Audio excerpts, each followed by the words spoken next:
ಇಲ್ಲ, ಈಗ ಅವ್ರು ಹೇಳಿದ್ರಲ್ಲ, ಅದನ್ನೇ ರಿಪೀಟ್ ಮಾಡೋಕ್ಕಾಗುತ್ತಾ? ನಾನು ಅದು ಕ್ಲಾರಿಫಿಕೇಶನ್ ಕೊಟ್ಟಿದ್ದಾರೆ. ಬೇರೆ ಇನ್ನೇನಾದರೂ ಇದ್ರೆ ಕೇಳಿ. ಈಗ ಚಂದ್ರಶೇಖರ್ ಅವರಿಗೆ ಬೆದರಿಸುವಂತ ಕೆಲಸವನ್ನು ಮಾಡಲಾಯಿತು.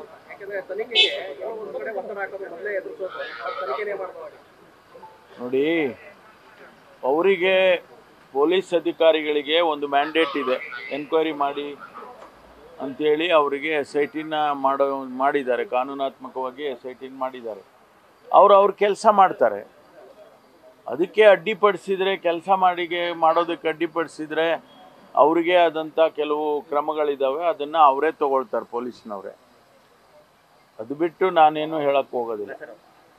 ಅತ್ಯಂತ ಹಿರಿಯ ಅಧಿಕಾರಿ ಆ ಥರದ ಪದ ಬಳಕೆ ಮಾಡೋದು ಎಷ್ಟು ಸರಿ ಅಂತ ಆ ಥರ ಆಕ್ಷೇಪ. ಏನು ಪದ ಬಳಕೆ ಮಾಡಿದ್ದಾರೆ? ಸಿಬ್ಬಂದಿಗಳಿಗೆ ಬರೆದಂಥ ಪತ್ರದಲ್ಲಿ. ಹೌದು, ಏನು ಪದ ಬಳಕೆ ಮಾಡಿದ್ದಾರೆ?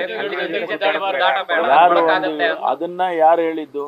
ಬರ್ನಾರ್ಡ್ ಶಾ ಹೇಳಿರ್ಬೋದು. ಬರ್ನಾರ್ಡ್ ಶಾ ಆ ರೀತಿ ಹೇಳಿದ್ದಾರೆ ಅಂತ ಹೇಳಿದ್ದಾರೆ ಹೊರತು ಕುಮಾರಸ್ವಾಮಿ ಅವರಿಗೆ ರೆಫರ್ ಮಾಡಿ ಹೇಳಿಲ್ವಲ್ಲ. ಹೇಳಿದಾರ? ರೀ, ಓದಕ್ ಬರ್ಬೇಕಲ್ರಿ ನಮ್ಗೆ. ಓದಕ್ಕೆ ಅರ್ಥ ಮಾಡ್ಕೊಳಕ್ಕೆ ಬಂದ್ರೆ ಈ ಪ್ರಶ್ನೆನೇ ಬರಲ್ಲ.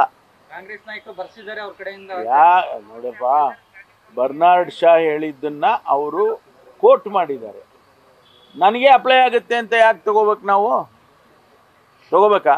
ಅವರೇ ವಿಚಾರ ಪ್ರಸ್ತಾಪ ಮಾಡಿರೋದಲ್ಲ. ಅವ್ರು ಪ್ರಸ್ತಾಪ ಮಾಡಿರ್ಬೋದು. ಈ ಗಾದಿ ಹೇಳ್ತೀವಿ ನಾವು, ಗಾದಿ ಹೇಳಿದ್ರೆ ಅದು ಗಾದಿ ನನಗೆ ಆಗುತ್ತೆ ಅಂತಲ್ಲ. ನಾಣ್ಣುಡಿಗಳು, ಗಾದಿಗಳು, ಈ ರೀತಿ ದೊಡ್ಡವರು ಹೇಳಿದ ಮಾತುಗಳು ಇವೆಲ್ಲ ಒಂದು ಅರ್ಥದಲ್ಲಿ ಹೇಳ್ತಾರೆ. ಅದನ್ನು ನಾವು ಹೆಂಗೆ ಬೇಕೋ ಹಂಗಂಗೆ ನಾವು ಅರ್ಥ ಮಾಡ್ಕೊಳಕ್ಕಾಗಲ್ಲ. ಅದಕ್ಕೆ ಒಂದಷ್ಟು ಅಪ್ಲಿಕೇಶನ್ ಆಫ್ ಮೈಂಡ್ ಬೇಕಾಗುತ್ತೆ.